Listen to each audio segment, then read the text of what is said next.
Hello दोस्तों, आप सभी का एमटीसी ऑनलाइन कॉमर्स क्लासेस में स्वागत है। मैं बजरलाल वर्मा आज आपके लिए लेकर आया हूँ हरियाणा स्टाफ सिलेक्शन कमीशन की जो एडवर्टाइजमेंट नंबर 11/2019 कैटेगरी नंबर 14 जो कि अपर डिविजनल क्लर्क से रिलेटेड थे। उस एग्जामिनेशन में जो भी कॉमर्स रिलेटेड क्वेश्चन पूछे गए थे उसका पार्ट नंबर 2 जो कि हमारी संडे स्पेशल क्लासेस चल रही है उसमें हमने फर्स्ट पार्ट कंप्लीट कर लिया है। तो आज का जो हमारा फर्स्ट क्वेश्चन है वो है इकोनॉमिक एफिशिएंसी इंक्लूड अर्थात आर्थिक दक्षता में शामिल है allocative efficiency, productive efficiency, distribution efficiency या ऑल ऑफ दी अबो। तो इसका जो राइट ऑप्शन हो जाएगा ऑल ऑफ दी अबो हो जाएगा अर्थात इकोनॉमिक एफिशिएंसी में एलोकेटिव एफिशिएंसी, प्रोडक्टिव एफिशिएंसी और डिस्ट्रीब्यूट एफिशिएंसी ये तीनों इंक्लूड की जाती है। Question number 72 state that as price increase या decrease consumer will purchase less या more of the specified commodity अर्थात जैसे प्राइस बढ़ेगा कंज्यूमर है वो लेस कमोडिटी परचेज करेगा या प्राइस घटेगा वो कंज्यूमर है वो मोर कमोडिटी परचेज करेगा। तो ये जो ला है वो किससे रिलेटेड है? हमारा ऑप्शन दिया है the law of demand, the law of scale, the law of supply, the law of purchase. तो इसका जो राइट ऑप्शन हो जाएगा ऑप्शन नंबर ए हो जाएगा द लॉ ऑफ डिमांड से रिलेटेड अर्थात तो जैसे प्राइस बढ़ता है तो डिमांड उस वस्तु की या कमोडिटी की डिमांड है वो क्या हो जाएगी, कम हो जाएगी और प्राइस घटता है तो डिमांड उस कमोडिटी की इंक्रीज हो जाती है। ये लॉ ऑफ डिमांड एक्सप्लेन करता है। What is the meaning of demand for commodity? वस्तु की मांग का क्या अर्थ है अर्थात मांग किसे कहते हैं? The amount of commodity demanded at a particular price and at a particular time. Option number B need for the commodity, C desire for the commodity, bulk demand for commodity. इसका जो राइट ऑप्शन हो जाएगा वो हो जाएगा option number A amount of commodity demanded a particular price and at a particular time अर्थात किसी commodity की जो डिमांडेड होती है वो एक पर्टिकुलर प्राइस पे और एक पर्टिकुलर टाइम पे होती है तो उसे डिमांड फॉर कमोडिटी कहते हैं। इसके अलावा जो क्वेश्चन नंबर 74 है हमारे पास दिया हुआ है what is the meaning of supply of goods अर्थात माल की आपूर्ति का क्या अर्थ है? Stock, total stock in the warehouse, stock available for sale, quantity of goods offered for sale at a particular price at a unit of time, actual production of the goods. इसका जो right option हो जाएगा वो option number C हो जाएगा quantity of the goods offer for sale at a particular price per unit of time. Question number 75 which of the following is cost of production a goods or service include the cost of all resources used अर्थात निम्न में से कौन सा एक अच्छा या सेवा के उत्पाद की लागत है जिसमें उपयोग किए जाने वाले सभी साधनों की लागत शामिल है? ये physical cost, real cost, opportunity cost, production cost. इसका जो राइट ऑप्शन हो जाएगा वो हो जाएगा रियल कॉस्ट अर्थात रियल कॉस्ट है वो किसी वस्तु या सेवा के उत्पादन की लागत है जिसमें उपयोग किए जाने वाले सभी साधनों की लागत शामिल होती है। नेक्स्ट है which of the follow is the difference between total receipt and total expenditure? कुल प्राप्ति और कुल व्यय में निम्नलिखित में कौन सा अंतर होता है अर्थात कुल प्राप्ति और कुल व्यय के बीच जो अंतर होता है उसे क्या कहते हैं? Capital deficient, budget deficient, fiscal deficient या रेवेन्यू डेफिशिएंट। इसका जो राइट ऑप्शन हो जाएगा वो हो जाएगा बजट डेफिशिएंट। नेक्स्ट है how do you determine demand? आप मांग कैसे निर्धारित करेंगे? Basis of price, basis of quantity, basis of supply, none of the above. तो इसका जो राइट ऑप्शन हो जाएगा बेसिस ऑफ प्राइस हो जाएगा अर्थात डिमांड है उसको बेसिस ऑफ प्राइस पे निर्धारित किया जा सकता है। How do you determine supply, supply को कैसे डिटरमाइन करोगे? Actual production of the goods है, total stock in warehouse है, quantity of goods offer for sale at a particular price per unit of time, stock available for sale है। तो supply है उसको आप डिटरमाइन कर सकते हो quantity of goods offer for sale at a particular price per unit of time के base पर। Question number 79, in case of loss due to theft, fire और any other reason which account be credited? चोरी, आग लगने या अन्य कारण से नुकसान होने की स्थिति में कौन सा खाता जमा होगा? Loss, profit and loss account, purchase account, sale account या नन ऑफ दी अबव? तो इसका जो राइट ऑप्शन हो जाएगा वो हो जाएगा परचेज अकाउंट। अर्थात जब भी कोई भी लॉस होगा थेफ्ट से, फायर से, तो हमारी एंट्री हो जाती है लॉस बाय थेफ्ट, फायर या any other reason to purchase. तो इसलिए टू परचेज को क्रेडिट किया जाएगा, अर्थात परचेज अकाउंट है वो क्रेडिट किया जाएगा। 80 number question, bad debts recovered will be treated as, bad debts की जो रिकवरी है वो क्या मानी जाती है? प्रॉफिट, लॉस, आइदर प्रॉफिट या loss depended on amount required, none of the above. तो इसका जो राइट ऑप्शन हो जाएगा वो हो जाएगा प्रॉफिट है। जो बैड डेट्स की रिकवरी है वो प्रॉफिट माना जाता है।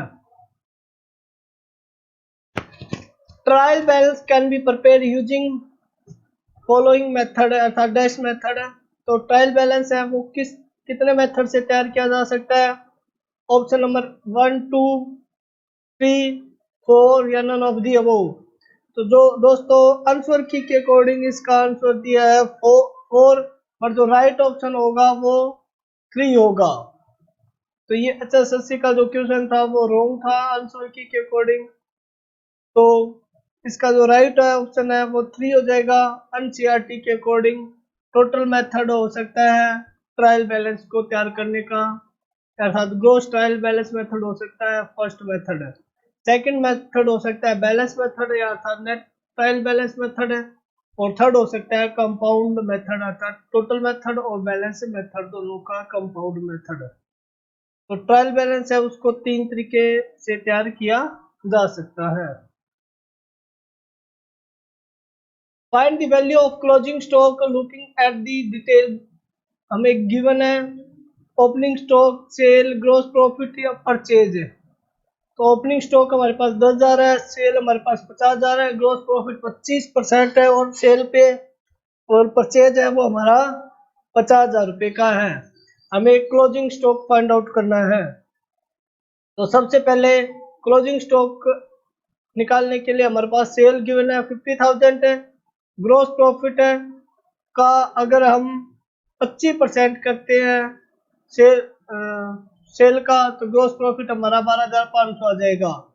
इसके अलावा दोस्तों वो कॉस्ट ऑफ गुड्स सोल्ड का जो फॉर्मूला होता है वो net cell minus gross profit होता है। तो कॉस्ट ऑफ गुड्स सोल्ड हमारी आ जाएगी 37,500, अर्थात नेट सेल हमारी 50,000 से जब हम ग्रॉस प्रॉफिट 12,500 माइनस करेंगे तो ये हमारा कॉस्ट ऑफ गुड्स सोल्ड आ जाएगा 37,500। इसके अलावा कॉस्ट ऑफ गुड्स सोल्ड का अदर जो फॉर्मूला होता है वो opening stock plus net purchase plus direct expense minus closing stock होता है। तो कॉस्ट ऑफ गुड्स सोल्ड हमारे पास 37,500 है, ओपनिंग स्टॉक हमारे पास गिवन है 10,000 है, नेट परचेज हमारे पास 50,000 गिवन है, और इसके अलावा डायरेक्ट एक्सपेंस हमारे पास कुछ भी नहीं दिया हुआ है। क्लोजिंग स्टॉक हमें फाइंड आउट करना है। तो जब इनको सोल्व करेंगे तो क्लोजिंग स्टॉक हमारा 22,500 आ जाएगा। तो इसका जो राइट ऑप्शन हो जाएगा 22,500। ऑन 1 अप्रैल 2019 अमित है उसने परचेज की एक मशीनरी 50,000 की, और इस मशीनरी की जो यूजफुल लाइफ है वो 5 ईयर है। At the end of 5 year it's scrap value है वो है 5,000 रुपीज है। इसके अलावा उसकी वर्किंग कैपेसिटी है वो 20,000 घंटे है और वो 5 साल तक काम करेगी।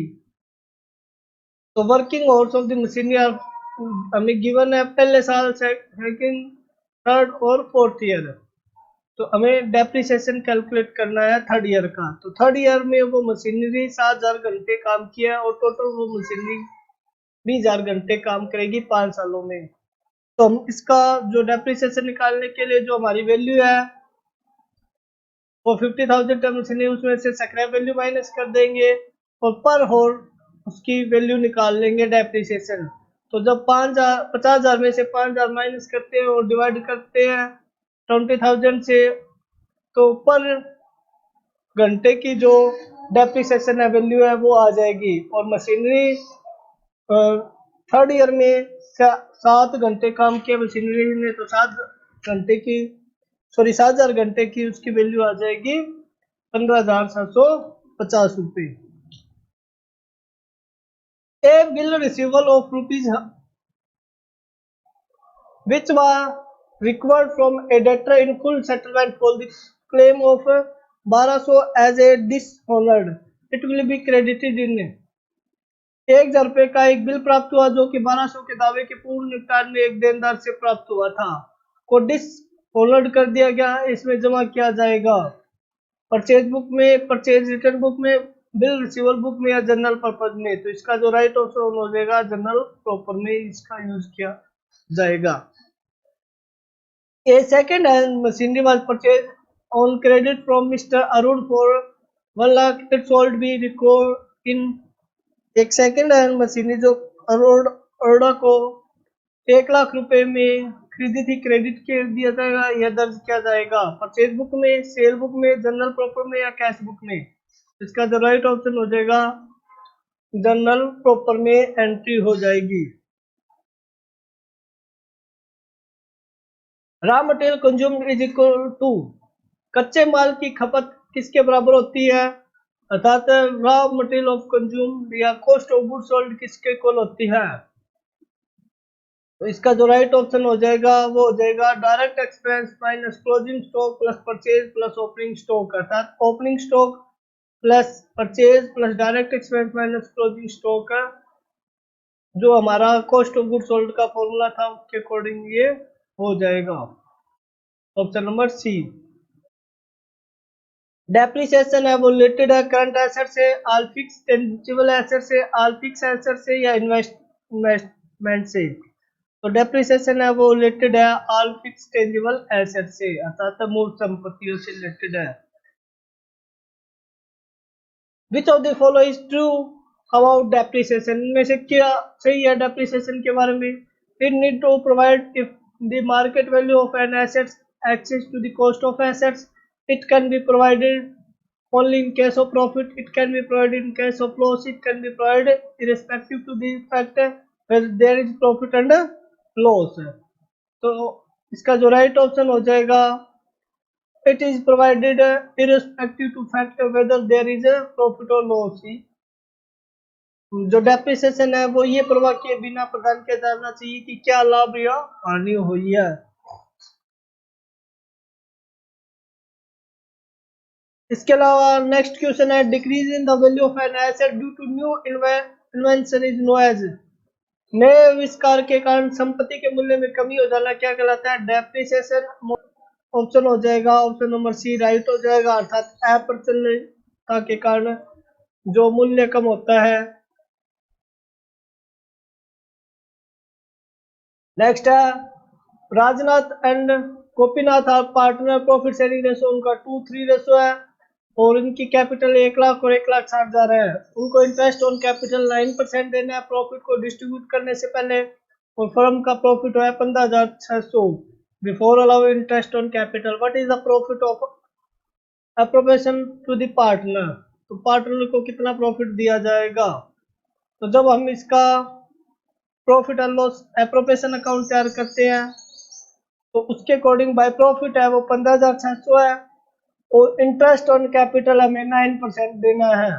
जब इंटरेस्ट ऑन कैपिटल हम कैलकुलेट करते हैं तो हमारा आ जाता है 9,000 और 14,400, अर्थात 1 लाख का 9% 9,000 और 1,60,000 का 9% 14,400, जो कि हमारे प्रॉफिट से ज्यादा है। इसलिए जो प्रॉफिट है उतना ही इंटरेस्ट ऑन कैपिटल दिया जाएगा और इसलिए इसका जो इंटरेस्ट ऑन कैपिटल जो आया उसका रेशो निकाल लेते हैं। 9,000 और 14,400 का था 90 और 144। इस रेशो में जो भी हमारा प्रॉफिट था 15,600 उसको बांट देंगे और जो अमाउंट आएगी वो ही इंटरेस्ट ऑन कैपिटल दे दिया जाएगा 6,000 और 9600। तो इसलिए इसमें कोई भी तरह का प्रॉफिट बकाया नहीं रहा, तो पार्टनर को इसमें कोई भी हिस्सा नहीं मिलेगा। तो इसका राइट ऑप्शन हो जाएगा none of the above. Thank you दोस्तों, please subscribe my channel and share it.